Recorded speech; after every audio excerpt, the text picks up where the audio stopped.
안녕하세요. 전 30대 중반의 여성입니다. 아무래도 민감한 이야기다 보니 제 신분이 드러날 만한 내용과 지칭은 최대한 줄이겠습니다. 양해 부탁드릴게요. 이곳에 사연을 보냈다는 건 저에게도 남들은 쉽게 겪지 못할 만한 일이 있었다는 거겠죠. 그리고 그 깜짝 놀랄 만한 이야기를 설명하러 나왔을 거고요. 지금은 행복한 삶을 살고 있지만 저는 오늘 설명해드릴 사연으로 인해 지금의 행복을 느낄 수 없을 뻔했습니다. 물론 불륜이나 치정에 관련한 일이라면 지금까지도 이렇게 황당해하진 않았을 텐데 제가 겪게 된 일이 워낙 쉽게 들을 수 없는 내용이라 아직까지도 그날의 기억이 뚜렷하게 남아있네요. 여러분들께 제 사연을 너무 궁금하게 만든 건 아닌가 싶은데 그럼 빨리 제가 어떤 일을 겪었는지 말해보도록 하겠습니다. 사실 그 일이 생기기 전까지만 해도 전 너무 평범한 삶을 살고 있었어요. 제 인생에 대해 딱히 설명할 내용이 없을 만큼 시간의 흐름에 따라 맞춰 살아가고 있었죠. 대학을 진학해서도 마찬가지였습니다. 여느 평범한 20대 여대생의 생활을 하고 있었는데 한 남자친구를 만나게 되면서 훗날 그날의 사건을 겪게 되었죠. 그 남자친구는 저와 동기인 사람이었어요. 신입생 센터를 할 때부터 눈에 띄는 친구였는데 외모나 성격 때문이 아니라 뭐든 한 발씩 느려서 손이 많이 가는 친구여서 사람 챙겨주는 걸 의무처럼 하는 저로서는 시선이 그 남자 동기에게 갈 수밖에 없었죠. 그 남자 동기의 이름은 박상윤이었어요. 상윤이와는 같은 학과의 동아리 활동도 같이 하다 보니 금세 친해질 수밖에 없었습니다. 상윤이는 공부도 잘하고 성격도 착한데 뭐든 어리숙하게 행동하고 치우치지 못해서 제가 학교 생활하는 내내 챙겨줘야 했어요. 그래서 학교 선배들과 동기들은 저와 상윤이에게 꼭 엄마와 아들 같다면서 우리들 별명을 연결시켜 부르고는 했죠. 그때까지만 해도 서로에 대한 감정이 있지는 않아서 오래된 친구처럼 학교 내에서 가장 친하게 지내고는 했습니다. 그러다 상윤이가 군입대를 하게 되었고 2년이 조금 되지 않아 복학을 했죠. 바로 복학을 한 상윤이는 군대를 다녀왔다고는 하나 남자가 되기는커녕 더 바보가 되어 있었습니다. 2년 조금 안 되는 시간 동안 학교 생활도 사회도 바뀐 게 많다면서 이전보다 더 치치지 못하게 행동을 하더라고요. 그러다 보니 제가 가만히 있을 수가 없었죠.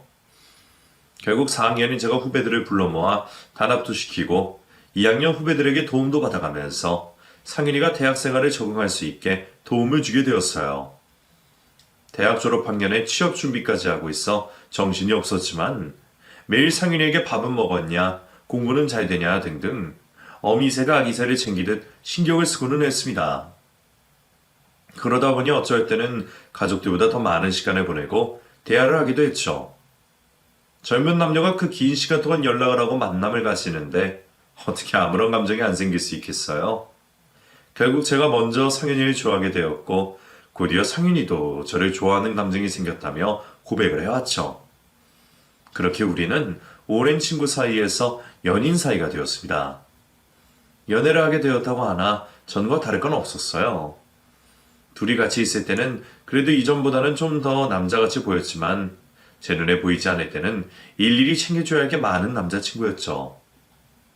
취업을 하기 전까지는 저도 여유가 없어서 많이 챙겨주지 못했는데 취업을 하게 되고 경제적으로나 시간적으로나 여유가 생기게 되자 본격적으로 남자친구를 내조하게 되었어요. 사회인이 되어 월급이라는 걸 받게 된 제가 남자친구에게 가장 먼저 한 일은 스타일을 변화시키는 거였습니다. 각 계절별로 옷 한두 장으로 버티는 후줄근한 남자친구를 좀 보기 단정하게 변화시키고 싶었어요. 맨날 깨져있는 안경도 두어 개 사주고 옷도 사주면서 취업 준비하는 공부에도 도움을 주기 시작했죠. 상윤이와 저를 알고 있는 친구들은 다들 저보고 진짜 상윤이 엄마새가 되기로 했냐고 말할 정도였습니다. 제가 좋아서 하는 행동들이기 때문에 그런 말을 들어도 기분이 나쁘지 않고 좋기만 했지만요. 어쨌거나 남자친구 상윤이와는 행복한 연애를 이어가고 있었을 때 신경이 쓰이는 여자를 한 명 만나게 되었습니다. 남자친구와 데이트를 하고 있던 중이었는데 누군가가 남자친구를 뒤에서 앉더니 얼굴을 숨기더라고요. 남자친구가 외아들이란 걸 알고 있었기 때문에 가족은 아닌 것 같아 황당하기도 했고 기분도 나빴죠. 그 여자의 정체를 알고 나서는 더 기분이 나쁠 수밖에 없었습니다. 그렇게 스킨십을 스스럼 없이 하는데도 불구하고 피 한 방울 섞이지 않은 사이라고 했어요. 아주 어린 시절부터 친하게 지낸 여동생이라고 저에게 소개를 시켜줬죠. 어릴 때부터 친하게 지냈다고 하니 이해를 하려고 했습니다. 그런데 그 여동생이라고 한 여자가 굳이 우리 두 사람이 데이트를 하는데 끼고 싶다고 말하는 거예요. 남자친구 앞에서 싫은 내색은 하고 싶지 않았고 저랑도 좋은 관계가 될 수 없었으니 거절하지 않고 같이 시간을 보내게 되었죠. 그런데 남자친구가 소개한 것과 달리 단순히 친한 여동생 사이가 아닌 것 같았습니다. 남자친구는 그렇게 생각하는지 몰라도 여자 쪽은 딱 봐도 제 남자친구 상현이에게 관심이 있는 것처럼 보였죠. 남자친구 옆에 팔짱을 끼고 붙어서는 이건 어떠냐 저건 어떠냐 하며 눈웃음을 치는 게 같은 여자인 저에게는 그 의도가 느껴졌습니다. 제가 남자친구와 붙어 있으려고 하면 우리 사이를 비집고 들어와 갈라놓은 것만 해도 여러 번이었어요. 기분이 나쁘더라도 여자와 헤어지고 난 뒤 남자친구에게 말을 해야겠다 싶었죠. 그런데 어떻게 해서든 끝까지 남자친구 곁에 붙어 있으려고 한 그 여자는 저녁 식사를 하는 자리까지 따라왔고 결국 셋이서 밥과 술을 먹게 되었죠. 속에서 화가 부글부글 나고 있으니 평소에는 써서 잘 먹지도 않는 술을 벌컥벌컥 마셨습니다. 자기들끼리 웃으며 즐거운 시간을 보내고 있는 두 사람 모습을 보니 계속 들어가더라고요. 그런데 이전까지는 저에게 대놓고 경계심을 보이지 않던 여자애가 그 자리에서 거슬리는 말을 시작했습니다. 언니, 저 궁금한 게 있는데 솔직하게 말해줄 수 있어요? 뭐 말해봐요. 나도 무슨 말인지 알아야 솔직하게 말을 할 수 있으니까요. 언니, 눈이랑 코 손댄 거죠? 처음에는 너무 자연스러워서 몰랐는데 한참을 보니까 만진 티가 나더라고요. 그거 어디서 했어요? 아, 제가 하려는 게 아니라 제 주변에 수술하고 싶다는 친구들이 많아서 추천해 주려고요. 언니처럼 나오면 수술한지 모를 것 같아요. 오빠도 언니 수술한 거 몰랐지? 어? 아닐 텐데. 수연이 대학교 신입생 때랑 지금이랑 똑같아. 누가 봐도 저를 깎아내리려고 하는 말이 확실한데 둔한 남자친구는 이를 못 알아차리더라고요. 나이도 어린 게 겁도 없이 내 앞에서 흉을 보는 모습에 대놓고 기분 나쁜 티를 냈죠. 안 했어요. 전 그런 거 관심 없거든요. 스스로에게 자신 없는 사람들이나 얼굴 고칠 생각하지 자존감 높은 사람은 내 얼굴이 어떻든 신경 안 쓰니까요. 미안해요, 혜선씨. 수술 생각하는데 도움이 못 되어서. 제게 한 방 먹은 듯한 표정을 보게 되면서 앞으로는 못 가볼 거라는 생각을 했습니다.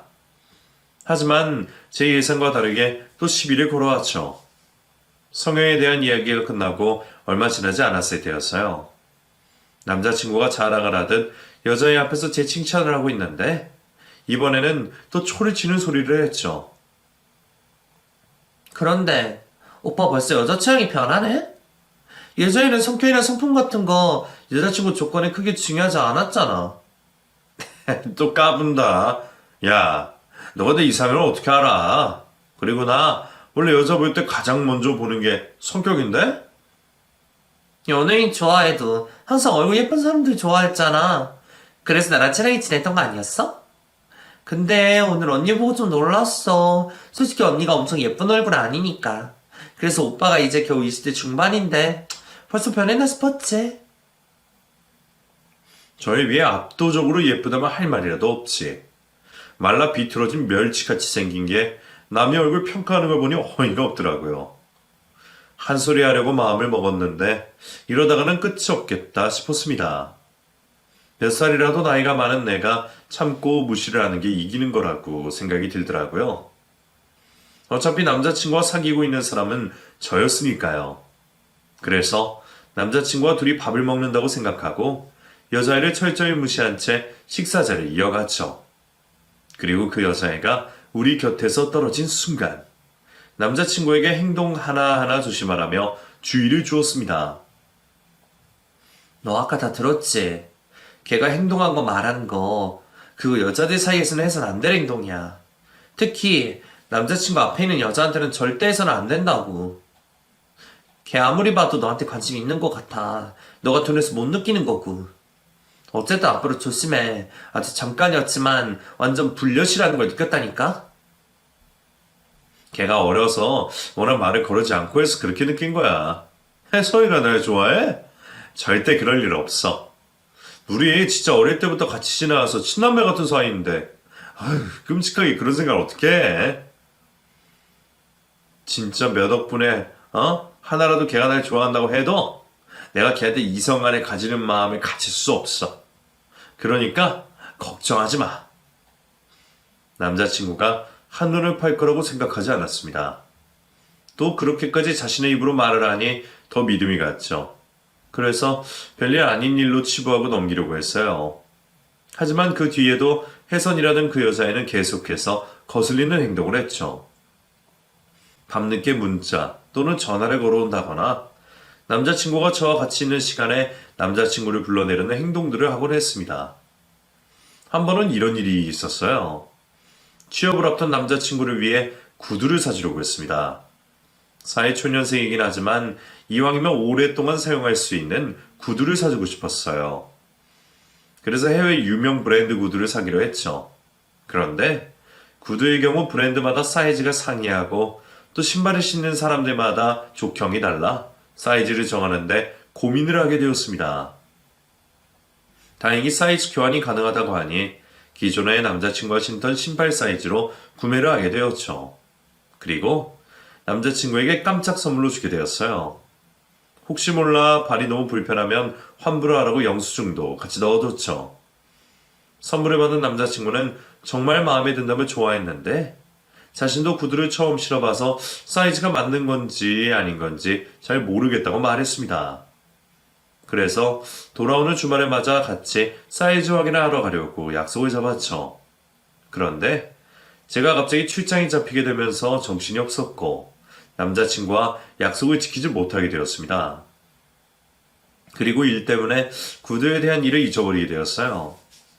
그런데 어느 날 구두를 신고 온 남자친구를 보자 제가 사준 구두가 생각나더라고요. 구두 신고 왔네? 맞다. 내가 선물해준 구두 어떻게 했어?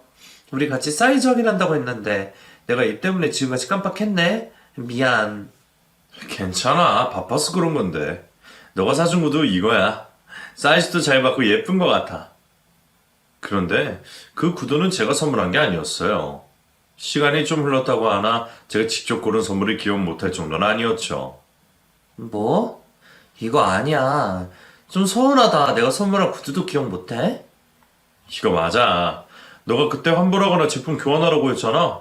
그래서 제품 모델을 바꿨어. 이게 더 잘 어울린다고 하더라고. 그래? 네 스타일 아니었으면 처음부터 같이 갈 걸 그랬다. 거기 직원 말로는 그 신발이 너 나이 때부터 나이 들어서도 신을 수 있다고 추천받았거든. 어떻게 사람 갈 때마다 추천 모델이 바뀌냐? 너는 어느 직원이 추천해줬어? 직원 아니라 전해본 적 있지, 혜선이. 혜선이가 골라줬어. 그냥 신을까 싶었는데 자기가 돈을 더 주더라도 이걸로 신으라는 거야. 더 어울린다면서. 직원분도 잘 어울린다고 말하고. 뭐? 그러니까 그 여자애가 추천한 신발 모델로 교환을 한 거라고? 나한테 물어보지도 않고? 상현아, 그거 내가 선물하는 거 아니니? 그런데 나한테 아무 말도 없이 바꿔? 미안. 나는 네가 원하는 모델로 바꿔도 된다고 말해서. 그거야 네 생각에 마음에 드는 모델 이야기지. 걔가 추천하는 걸 왜 골라? 걔가 네 여자친구야? 아니면 네 친여동생이라도 돼? 내가 저번에도 말했잖아. 걔가 네 옆에서 알짱거리는 거 거슬리고 싫다고. 아무리 둔하다고 해도 이번 건 아니지. 그 여자애가 일부러 나한테 물 먹이는 거잖아. 수연아, 그런 거 아닐 거야. 우선 내가 잘못했어. 내가 생각이 짧았던 것 같아. 앞으로 절대 이런 일 없도록 할게. 뭐가 아니야. 누가 봐도 내가 한 선물 자기 취향대로 골라서 기싸움하자는 건데. 걔도 문제인데 걔가 그런 짓 하도록 놔두는 너도 문제야. 솔직히 이번 일은 그냥 못 넘어가겠어. 그리고 내가 걔 이 얘기하는 게 이번 일뿐만이 아니잖아? 우리 시간 좀 가지자. 너도 나도 무슨 문제가 있었는지 되돌아보는 생각 좀 하자고. 계속 혜선이란 여자 동생 때문에 거슬리는 일이 많아지자 남자친구와 잠시 소원해지게 되었습니다. 하지만 소원해지는 일로 인해서 서로가 서로에게 얼마나 중요한 존재인지 알 수 있었고 더욱더 관계가 단단해지는 계기가 되었죠. 그리고 그쯤 남자친구가 취업을 하게 되면서 조금씩이지만 결혼에 대해 생각을 하게 되었습니다. 조금만 더 지나면 우리 나이도 30이 될 거고 결혼을 해야 할 테니 미래를 위해서 돈을 모아야 한다고 생각했죠. 그런데 이제 막 취직을 한 남자친구가 저에게 프로포즈를 해오며 결혼을 하자고 했어요. 뭐, 결혼? 너 지금 장난치는 거지? 너 이제 막 취업했어. 그런데 무슨 결혼이야. 나도 너 사랑하고 너랑 결혼도 할 거야. 근데 지금은 현실적으로 불가능하지. 적어도 전셋집 정도는 하나 구할 수 있게 돈 모아야 하지 않겠어? 나도 아직 사회 초년생이나 다름없다고. 모아온 돈이라고 해도 몇 천이 안 돼. 그건 내가 알아서 해결할 테니까 네 솔직한 마음만 이야기해줘. 그러니까 우리가 결혼할 조건이 다 갖춰졌다고 생각하고 내 프로포즈를 받을 건지 안 받을 건지 말해달라고. 나 쉽게 결정한 거 아니야. 너라면 평생을 함께할 확신이 있어서 이렇게 프로포즈하는 거라고. 사랑하는 사람에게 결혼하자고 프로포즈를 받게 되니 행복하긴 했지만 지금 이 상황에서 프로포즈라는 건 좀 뜬금없더라고요. 정말 결혼을 하려는 건 아니겠지 싶어 마음속에 가지고 있는 대답 그대로 수락을 했습니다. 얼떨결에 수락을 하게 되었지만 대체 무슨 생각인가 싶어서 남자친구에게 계속해서 무슨 생각이냐고 물었죠. 제가 결혼을 수락하여 잔뜩 신이 나 있던 남자친구는 그제서야 자신의 집 형편을 이야기하면서 결혼이 뜬구름 잡는 이야기가 아니라고 했습니다. 알고 보니 남자친구 집안에 굉장히 부유하더라고요. 대학 신입생 시절부터 워낙 후줄근하게 다니고 제가 챙겨줘야 하는 일들이 많아서 의뢰 남자친구 형편이 좋지 않겠구나 생각했습니다. 그래서 일부러 집안 이야기가 나올 것 같으면 먼저 대화의 주제를 돌리고는 했어요. 부잣집 도련님이 행색을 그렇게 하고 다닐 거라고는 생각도 못했으니까요. 그런데 말도 안 되게 부유한 집안의 도련님이라고 하니 놀랄 수밖에 없었죠. 거기다 아직 뵙지도 못한 남자친구 부모님께서 저를 무척이나 마음에 들어 하신다고 말을 전했습니다. 그건 좀 이해가 갔어요. 저 같아도 아들을 알뜰살뜰히 챙겨주는 여자친구가 있었다고 하면 당연히 좋은 며느리감으로 생각했을 겁니다. 그렇다고 해도 단 한 번도 만나지 않고 아들의 뜻을 존중해 결혼까지 허락하시고 지원을 아끼지 않겠다고 말씀하셨다 하니 제 입장에서는 버려진 입이 쉽게 다물어지지 않았어요. 이러한 상황을 쉽게 받아들이지 못한 건 저뿐만이 아니었죠. 저희 부모님께서도 무척이나 놀라하셨습니다. 그러시면서 자식 걱정되는 마음에 구렁이 담 넘어가듯 쉽게 결혼을 허락하실 수 없다는 입장을 보이셨죠. 그런데 그것도 잠시였어요. 결혼을 하러 받기 위해서 찾아온 남편과 대화를 나눴던 부모님께서 남자친구에게 빠지셨고 그날 바로 결혼을 허락하시게 된 거죠. 이 다음 남은 건 제가 남자친구 부모님 댁으로 찾아가 인사를 드리는 거였습니다. 그렇게 처음 가게 된 남자친구의 집은 정말 대단했습니다. 드라마나 영화 속에 나오는 집처럼 길고 높은 담으로 둘러져 있었죠. 대문을 들어선 뒤에도 계단을 올라가고 넓은 정원을 지나서야 겨우 현관 앞으로 도착할 수 있었어요. 이런 단어가 맞을 줄 모르겠지만 집 자체가 정말 장관이더라고요. 그러다 보니 기가 죽어 있을 수밖에 없었어요. 안 그래도 예비 시부모님을 처음 뵙는 자리라 긴장이 많이 될 수밖에 없었는데 으리으리한 집을 보게 되니 더더욱 긴장을 하게 되었죠. 머리끝부터 발끝까지 굳은 채로 남자친구의 부모님께 인사를 드리게 되었습니다.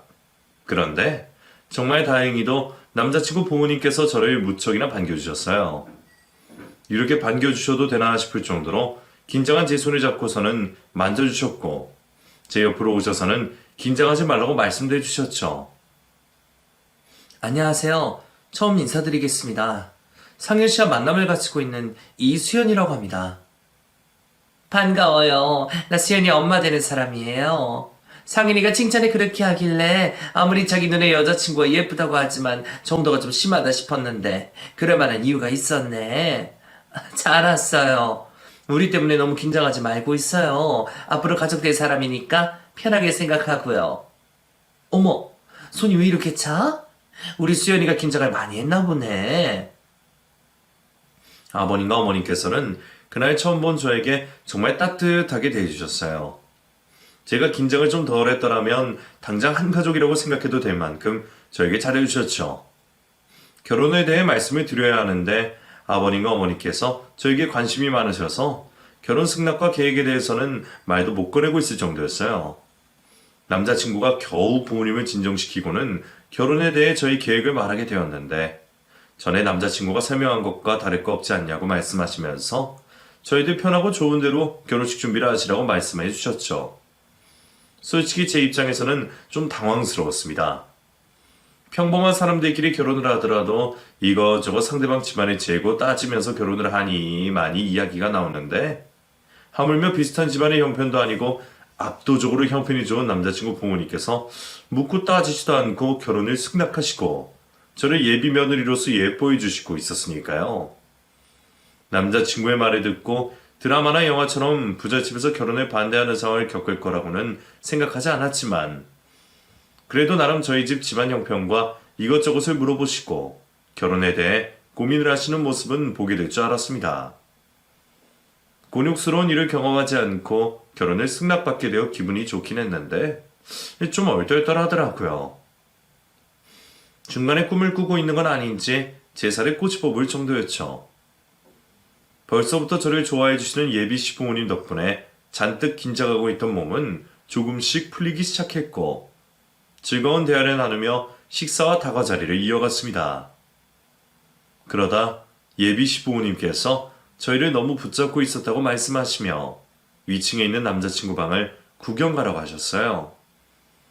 그렇게 남자친구 방으로 들어가 사진도 꺼내보고 2층 전체를 둘러보며 구경을 하고 있었는데 남자친구가 잠시 업무 전화를 받는다며 자리를 비운 사이 갑자기 가정부 아주머니께서 제 손을 잡으시고는 발코니 쪽으로 데리고 나갔습니다. 너무 갑자기 벌어진 일이라 놀란 것도 있었지만 아까 전부터 가정부 아주머니께서 저에게 보이신 태도로 인해 이번 일이 너무 기분이 나쁠 수밖에 없었죠. 제가 집에 들어서자마자 아주머니께서 계속 저를 뚫어지듯 쳐다보셔서 제가 무슨 일인가 여쭤봤는데 별다른 대답이 없었거든요. 부잣집에서 일을 하시는 분들 중에는 자신을 집안 사람으로 생각하는 경우도 있다는 이야기를 들은 적이 있어서 아주머니께서도 그러시는 줄 알았습니다. 그래서 저를 반기시는 예비 시부모님과 달리 저를 못마땅해 하는 건가 싶었죠. 그래서 저를 발코니 쪽으로 이끈 아주머니에게 짜증을 내게 되었어요. 왜 이러시는 거예요? 따로 하실 말씀 있으시면 그냥 부르시면 되잖아요. 왜 사람 팔목을 잡아 이끄세요? 미안해요. 아프게 하려고 했던 건 아닌데 내가 꼭 해줘야 하는 말이 있어서 어쩔 수가 없었어요. 이해해줘요. 저를 마음에 들지 않아 하는 줄 알았는데 제가 불쾌한 내색을 하자 바로 사과를 하시는 모습을 보며 제가 오해를 했나 싶었습니다. 그래서 제가 짜증을 낸 것에 대해 사과를 하며 저를 여기까지 데리고 온 이유를 물어보게 되었죠. 많이 아픈 건 아닌데 너무 갑자기 벌어진 일이라 놀라가지고요. 저도 죄송해요. 그런데 제게 꼭 해줘야 하는 말씀이 뭐죠? 이 집 사람들 믿어서는 안 돼요. 지금 결혼 인사하려고 찾아온 거잖아요. 아가씨 결혼하려다가 정말 큰일 날 줄 모른다고요. 결혼을 하면 큰일이 난다고 하니 도대체 무슨 말인가 싶었습니다. 말도 안 되는 미친 소리라고 무시를 하고 싶었지만 저를 쳐다보는 아주머니의 눈동자에는 진심이 담겨 있었어요. 나중에 무시를 하게 되더라도 그런 말을 하는 이유를 물어보기로 했죠. 제가 왜 결혼을 하면 안 되는 건데요? 제가 모르는 무슨 문제라도 있나요? 아가씨가 저 남자를 얼마나 오랫동안 만나는지 모르겠지만 이거 전부 다 사기예요. 각본이 있는 것처럼 잘 짜인 사기라고요. 아까 내가 이 집에서 오랫동안 일을 했다고 설명드렸죠. 나 여기서 어제부터 일했다고요.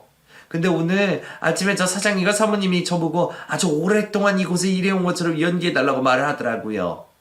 저야 돈만 받으면 되고 무슨 일일지도 모르니까 하라는 대로 했는데 가만히 보고 있으니까 이상하잖아요. 왜 자기 집 며느리 될 사람한테 나보고 연기를 하라고 하겠어요. 아무리 봐도 이상해요.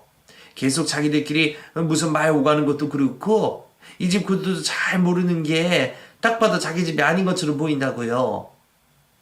나야 돈 받고 모른 척하면 그만인데 솔직히 푼돈으로 인해서 다른 사람 인생 망칠 순 없잖아요. 혹시 아가씨는 남자친구라는 남자 만나면서 이상한 점 못 느꼈어요? 뭐라도 수상한 점 없었는지 기억해내 봐요. 아무리 봐도 저 사람들 결혼한다고 여자 마음 뺏고 사기치는 사람들 같은데 앉아서 당할 수는 없잖아요.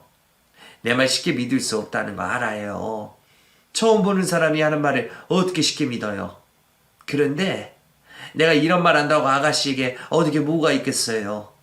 정말 아가씨가 걱정되어서 하는 말이에요. 요즘에 이런 사기가 워낙 많다고 하니까. 순간 머리가 멍해졌습니다. 단 한 번도 남자친구를 의심해 본 적이 없었으니까요. 처음에는 이상한 말을 하는 아주머니가 수상했는데 생각을 해보니 아주머니가 한 말처럼 저에게 거짓말을 해서 얻을 게 없었죠. 두 가지 생각이 머릿속에 떠올랐습니다. 하나는 지금까지 저에게 잘해주었던 남자친구였고 또 하나는 지금 이 집과 어울리지 않았던 남자친구의 후줄근한 모습이었죠. 한번 이상한 생각이 들어오니 그 생각이 점점 더 커지기 시작했습니다. 나중에는 남자친구가 취업을 하자마자 갑자기 자신의 집안 형편을 설명하며 결혼을 하자고 하는 행동도 수상하게 느껴지더라고요. 머리가 복잡해 우선 집으로 돌아가 생각을 정리해 보기로 했어요. 아주머니께서 제가 이 집에서 나갈 수 있게 도움을 주신다고 하니 믿어보기로 했죠. 그래서 통화를 마치고 남자친구에게 머리가 아프다고 말하며 먼저 집으로 가게 되었습니다. 아주머니께서는 제가 아까 전부터 안색도 안 좋고 머리도 아파했다며 바람을 잡아주셨죠. 집으로 돌아간 저는 누구에게도 말을 못하고 혼자서 고민에 빠지게 되었습니다. 아주머니가 하신 말씀이 머리를 계속 맴돌며 남자친구의 행동 하나하나가 의심 같지만 지금까지 만나온 기간 동안 남자친구와 쌓아온 믿음도 쉽게 저버릴 수가 없었죠. 남자친구가 인정을 하게 될지 모르겠지만 우선 남자친구에게 직접 물어보는 게 가장 확실하고 좋은 방법이라고 생각했어요. 그렇게 주말에 맞아 저는 도망쳐 나왔던 남자친구 부모님 댁으로 다시 찾아갔습니다. 그리고 집에서 나오는 남자친구를 잡기 위해 잠복을 하게 되었죠. 혹시 아주머니가 한 말씀이 사실이라면 갑작스럽게 제가 방문을 해야 확인을 할 수 있겠다고 생각했어요. 그런데 남자친구를 기다리던 중 놀라운 장면을 목격하게 되었습니다. 집 밖으로 나오는 남자친구 옆에 있는 사람 때문이었죠. 남자친구 옆에서 여우짓을 하며 제 심기를 거스렸던 그 여자, 혜선이라는 여동생이 남자친구 옆에 붙어서 나오고 있었습니다. 뜻밖의 모습을 제 두 눈으로 직접 목격하게 되니 너무 큰 충격으로 다가왔습니다. 그리고 앞서하고 있던 안 좋은 생각과 연결시게 되었어요. 만약 두 사람이 원래 연인 관계이고 아주머니 말씀처럼 내게 결혼을 핑계로 사기를 치는 게 아닐까라는 생각이었죠. 다정한 두 사람의 모습을 보며 제 생각에 확신을 가지게 되었고 저는 그 자리에서 남자친구에게 파혼을 요구하는 문자를 보냈습니다. 그리고는 집으로 들어가게 되었죠. 남자친구에게 일방적으로 파혼 통보를 한 지 얼마 되지 않아 파혼을 받아들일 수 없다며 남자친구가 집으로 찾아왔습니다. 그리고는 저에게 파혼을 하더라도 그 이유를 알아야겠다면서 제발 만나서 이야기를 나누자고 했죠. 저도 오늘 낮에 목격하게 된 남자친구의 모습이 너무 화가 나서 만나서 원망을 하고 싶었습니다. 그래서 집 앞에 와 있다는 남자친구를 만나러 나가게 되었죠. 수연아, 그래서 헤어지자는 이유가 뭐야? 우리 집에 인사드리러 온 날 무슨 일 있었어? 너 그날부터 조금씩 이상해진 거 알아? 혹시 우리 부모님께서 실수라도 한 거 있어? 내가 너무 답답해서 그래. 도대체 왜 이러는 건데? 그래, 그날 듣게 된 이야기도 있었지. 그런데 그것보다 오늘 내가 두 눈으로 본 모습이 더 용서가 안 됐어. 너 오늘 집에서 누구랑 나왔어? 언제까지 날 속이려고 한 거니? 정말 그 여자랑 짜고 나한테 사기치려고 했던 거야? 수연아, 제발 좀 내가 알아들을 수 있게 말 좀 해줘. 사기를 치다니. 내가 왜 너한테 사기를 쳐? 그리고 오늘 내가 누구랑 집에 있었는데 그 여자란 사람 대체 누구고? 너 진짜 끝까지 이렇게 나올 거니? 혹시나 싶어서 사진 찍어놨는데 정말 다행이다. 너 이 사진 아니었으면 넌 끝까지 날 속이려고 했을 거 아니야. 자, 이거 너랑 집에서 나오는 그 여자의 사진 됐어? 저에게 사진을 건네받은 남자친구 입에서 어떤 말이 나올지 궁금했습니다. 그런데 사진을 본 남자친구가 변명을 하기는커녕 어이가 없다며 웃음을 터뜨린 게 아니겠어요. 한참 동안 웃던 남자친구는 저에게 어이가 없다는 듯이 말을 해왔습니다. 미안, 무슨 일인가 싶어서 잔뜩 긴장했는데 겨우 이 사진이라고 하니까 너무 어이가 없었어. 너 이 사진 속 여자애 누군지 모르겠어? 전에 만난 적 있잖아. 얘 혜선이야. 친동생이나 다름없다는 혜선이. 그래, 나도 알아. 근데 걔가 왜 너네 집에서 나오는데? 괜히 아무렇지 않은 척 자연스럽게 넘기려고 하지 마. 나 너네 집과 관련된 일도 알고 있어. 나도 들은 이야기가 있어서 대충 다 알고 있다고. 너희 가족들이랑 그 여자랑 짜고서 나 속이려는 거잖아. 나한테 사기치려고 한다는 거 다 들었다고. 뭐? 수연아, 지금 그게 무슨 말이야? 아까부터 왜 계속 내가 사기를 친다고 말을 하는 건데? 누구한테 무슨 말을 들었는지 모르겠지만 내가 하나씩 다 해명해 볼게. 내가 결백하다는 걸 입증하겠다고. 그러니까 누구한테 무슨 말을 들었는지 말 좀 해줘.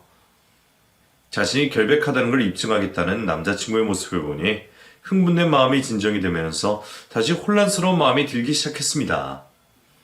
모든 걸 입증하겠다는 남자친구에게 제가 남자친구네 인사를 드리러 간 날, 가정부 아주머니께 들었던 이야기를 모두 하게 되었어요. 제 이야기를 다 듣게 된 남자친구는 흥분을 하면서 일이 어떻게 된 일인지 알겠다고 했어요. 그러면서 오늘 자신과 같이 집에서 나온 혜선이란 여자애가 그 가정부 아주머니의 딸이라고 했습니다. 그런 말 들었으면 바로 나한테 말을 했어야지. 오늘 나랑 같이 집에서 나온 혜선이란 여자애, 너한테 이상한 말을 했던 가정부 아주머니 딸이야. 가정부 아주머니가 워낙 오래전부터 우리 집에서 일을 해와서 그 집딸의 혜선이도 나랑 같이 자라다시피 지냈어. 그래서 내가 너한테도 내 친동생이나 마찬가지라고 말했던 거고. 그리고 아주머니가 너에게 그런 말을 한 건 내가 예상되는 게 있는데 직접 당사자 입에서 듣는 게 나을 것 같아. 나랑 같이 우리 집에 가서 어떻게 된 일인지 확인해 보자. 남자친구는 가정부 아주머니께서 왜 그런 거짓말을 했는지 눈치를 챈 듯한 모습이었습니다. 하지만 자신의 머릿속에 있는 생각은 단순 추측이라며 거짓말을 저에게 한 당사자에게 찾아가 정확히 확인해 보자고 했죠. 그렇게 남자친구 손에 이끌려 남자친구 집으로 가게 되었습니다. 그렇게 남자친구에게 끌려 도착하게 된 집에는 예비 시부모님 두 분 모두 계셨어요. 그리고 가정부 아주머니도 그 자리에 있었죠. 예비 시부모님께 제대로 인사를 드리기도 전에 남자친구는 사건을 해결하려고 했습니다. 아버지, 어머니, 저희가 이 집에서 얼마나 살았죠? 혹시 다른 사람들에게 범죄 저질러서 돈을 벌어야 하실 만큼 형편이 어려우세요? 상윤아, 넌 집에 들어오자마자 무슨 소리를 하는 거야? 누군가가 부모님과 제가 결혼을 핑계로 다른 사람들에게 사기를 치고 있다고 수연이에게 경고를 했거든요. 그 사람 말로는 자기가 우리 집에서 일하게 된 지도 얼마 안 됐는데 오랜 기간 일한 것처럼 해달라고 부모님께서 부탁을 하셨다고 해요. 수연이에게 사기를 치려고요. 아주머니, 무슨 말인지 저보다 더 잘 아시죠? 아주머니께서 직접 한 말이니까 저보다 더 자세히 잘 아실 거 아니에요? 왜 그러셨어요? 제가 알게 되면 거짓말이라는 게 금방 들통날 텐데 도대체 왜 이런 거짓말을 해서 우리 두 사람 사이를 갈라놓으려고 한 거냐고요?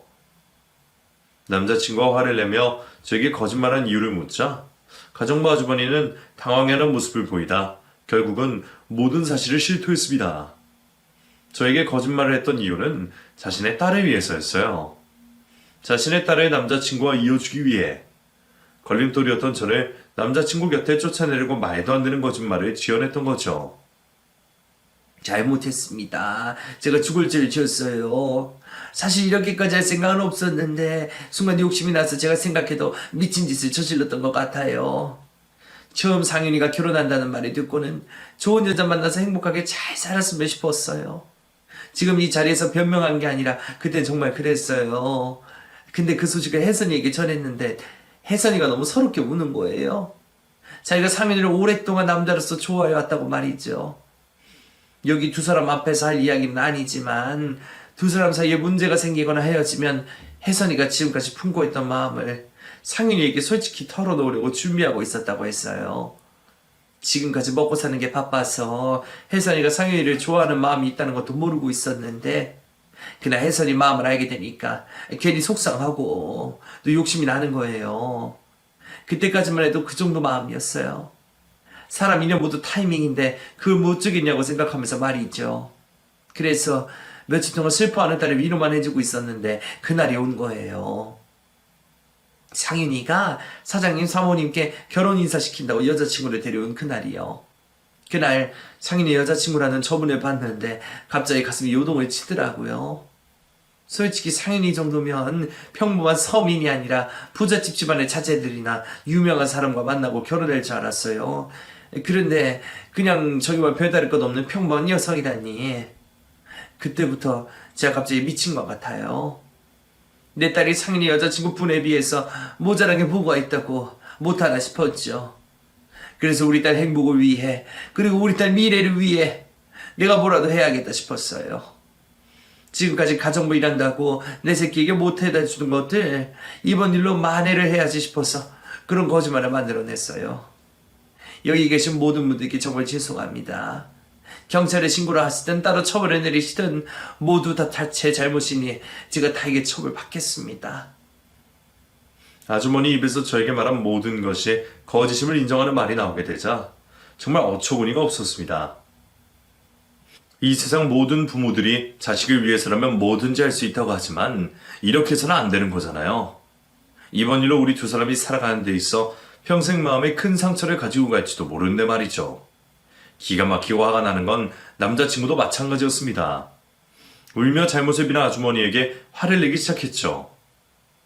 아주머니, 아무리 혜선이를 위한다고 하지만 이건 아니죠. 아주머니께서 더 잘하실 거 아니에요. 워낙 어릴 때부터 지내와서 제가 혜선이 여자로 안 본다는 걸요. 설령 아주머니 뜻대로 제가 수연이와 헤어졌다고 해도 혜선이는 영원히 저에게 친동생 같은 아이였을 거예요. 이성적으로 느껴지지 않는다고요. 몇 가지만 물어볼게요. 지금 이 일 아주머니 혼자서 계획하신 건 아니죠? 수연이가 우리 집 오고 간 날 이후 혜선이가 집에 온 것도 일부러 온 거죠? 그리고 혜선이가 저랑 수연이와 예전에 만난 적이 몇 번 있었는데 그때 일부러 우리 사이 회방 놓으려고 한 것도 맞고요. 두 사람 사이 회방 놓은 건 이번 일 벌어지고 나서 혜선이에게 듣게 되었어요. 예전에 자기가 두 사람 데이트할 때 끼어들어서 몇 번 회방 놓은 적이 있다고 하더라고요. 그런데 그 전에는 저도 정말 몰랐어요. 혜선이가 누굴 좋아하는지도 몰랐으니까요. 그리고는 처음에는 저 혼자 계획한 게 맞아요. 여자친구분이 인사를 드리러 온 그날 그 자리에서 마음먹고 계획해서 실행까지 옮긴 거니까요. 물론 그날 밤 집에 들어가서 혜선이에게 말을 하긴 했지만 제가 여자친구분에게 거짓말한 걸 말한 게 아니라 그냥 두 사람 사이에 문제가 있었던 것 같으니 혜선이가 이번 기회 잘 이용해보라고 이렇게 말만 했어요. 혜선이는 제가 이런 짓을 꾸민 거 몰라요. 제가 정말 잘못했어요. 그래서는 안 됐는데 욕심이 나더라고요. 여기 이 집 식구분들이 다른 집 부자들 같았으면 이런 욕심 품지도 않았을 거예요. 솔직히 이런 부잣집 자제분이 가정부 딸과 연애하고 결혼한다는 게 상상도 못할 일이잖아요.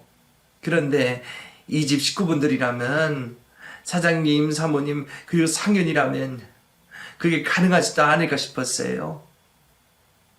제가 이 집에서만 일해왔지만 듣는 귀가 있잖아요. 다른 집 가정부들은 아무리 주인댁분들이 잘해주더라도 피부로 느껴지는 벽이 있다고 하는데 저는 이 집에서 일하면서 단 한 번도 그런 걸 느껴본 적이 없었으니까요. 사장님, 사모님께서 항상 저를 동등하게 대해주셨잖아요. 제 딸이 혼자 있는 게 신경 쓰이신다면서 이 집에 데려와 일하는 동안 같이 있게 해주시고 상윤이와도 같이 뛰놀 수 있게 해주시고 저희들 생일도 그렇고 기념일마다 이거저거 한 가족처럼 챙겨주시다 보니 제가 언강생심 그런 헛된 마음을 품고 용서받을 수 없는 짓을 저질렀던 것 같아요. 정말 죄송합니다. 죄송해요. 아주머니가 자신의 사정을 이야기하며 울면서 죄송하다고 저희에게 용서를 구하고 있었지만 솔직한 심정으로 이해가 가거나 용서가 될 만한 일이라고 생각이 들진 않았습니다. 그렇다고 제가 그 자리에서 화를 낼 수도 없는 일이었고 피해 사실이 있어 법적으로 뭘 할 수 있는 것도 아니었죠. 그저 남자친구와 남자친구 부모님께서 어떤 결정을 내리시게 될지 지켜볼 수밖에 없었어요. 하지만 워낙 성품이 좋으신 분들이니 이번 일도 사과를 받고 용서를 하는 선에서 끝날 수도 있겠다고 생각을 했습니다. 제가 직접 느꼈던 예비 시부모님의 성품도 그러실 분들이라고 느껴졌고 가정과 아주머니의 이야기를 들어보니 더 그렇게 느껴졌죠. 그런데 제 예상과 달리 예비 시부모님께서는 아주 크게 화를 내셨어요. 아주머니, 지금 하는 게 말이라고 합니까? 자기 새끼 잘 되라고 이런 비정상적인 행동을 해요. 나도 자식 키우는 부모입니다만 지금 아주머니가 말하는 건 궤변이라고밖에 느껴지지 않습니다. 서로 오랫동안 사귀어오고 이제서야 그 결실을 맺으려는 애들에게 거짓말까지 지어내서 갈라놓으려고 해요? 거기다 우리가 사기꾼이라고 속이고 내가 지난 20년 넘게 아주머니께 부끄러운 짓을 했으면 이렇게 화를 내지도 않아요. 아주머니 입으로 말한 것처럼 나와 이 사람 그리고 상현이까지 아주머니의 해선 일을 한 가족이라고 생각하고 행동했습니다. 우리가 해야 하는 일 대신해서 해주시는 분이니 저 정중하게 잘 대접해드려야 한다는 생각으로 이제까지 지내왔다고요. 그런데 이런 짓으로 우리들 마음이 되갑습니까? 순서가 잘못되었잖아요, 순서가. 여기 두 사람이 먼저 좋아하고 사랑했는데 그 중간에 끼어들어서 이간질시키고 자기 자식 이어붙이려는 게 자식 키우는 부모로서 할 짓입니까? 우리 집에서 그간 받아온 도움을 받은 사람이 할 짓이냐고요? 죄송합니다, 사장님. 저도 제가 왜 그랬는지 모르겠어요. 이제 정신 똑바로 차렸습니다. 앞으로 이와 비슷한 일 절대 발생하지 않게 하겠습니다. 여기 계신 모든 분들께 정말 죄송해요. 저도 이 사람이 한 말에 동의해요. 이게 단순히 용서 구한다고 끝낼 일은 아닌 것 같네요. 그간 지내온 정이 있다고 하지만 이번 잘못으로 서로 얼굴 보는데 불편할 것 같고요. 이 자리에서 우리 아이들의 일이나 아주머니나 혜선이가 나타나지 않겠다는 약속받고 일도 그만두시는 걸로 하고 끝내야겠습니다. 오늘까지 일하신 월급은 그 내용 적힌 각서 가지고 오시면 바로 드릴게요. 이제 그만 저희 집에서 나가주세요. 지금까지 수고하셨습니다. 사모님 제발 용서해 주세요. 아직 우리 딸 대학 등록금도 내야 하고 대출금도 많이 남아 있습니다. 오늘부터 기계처럼 살게요. 말씀하시면 불가능한 일이라도 해내겠습니다. 헛된 욕심 품지도 않을게요. 그러니 제발 용서해 주세요. 이러지 마세요. 저도 오랫동안 가족같이 일한 분과 이렇게 마무리하게 되어서 기분이 좋지 않으니 오랫동안 한 집에서 일했다고 하시면 다른 집 일자리 구하기 편할 겁니다. 그만 나가주세요. 결국 예비 시부모님께서는 아주머니에게 그날 그 자리에서 해고를 통보하셨습니다. 그렇게 아주머니께서 집 대문을 나가시면서 모든 일이 종료되었죠. 사건은 잘 마무리되었지만 저도 할 말이 없었어요.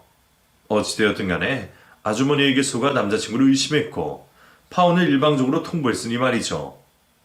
남자친구와 예비 시부모님께 고개를 들 수가 없었는데 다들 저를 이해해 주시면서 괜찮다며 감싸 주셨죠. 결혼 결정을 하고 난 뒤 결혼 진행 속도가 너무 빨랐다며 서로 집안과 환경을 충분히 알아갔더라면 이런 일은 발생하지 않았을 거라 말씀하셨습니다.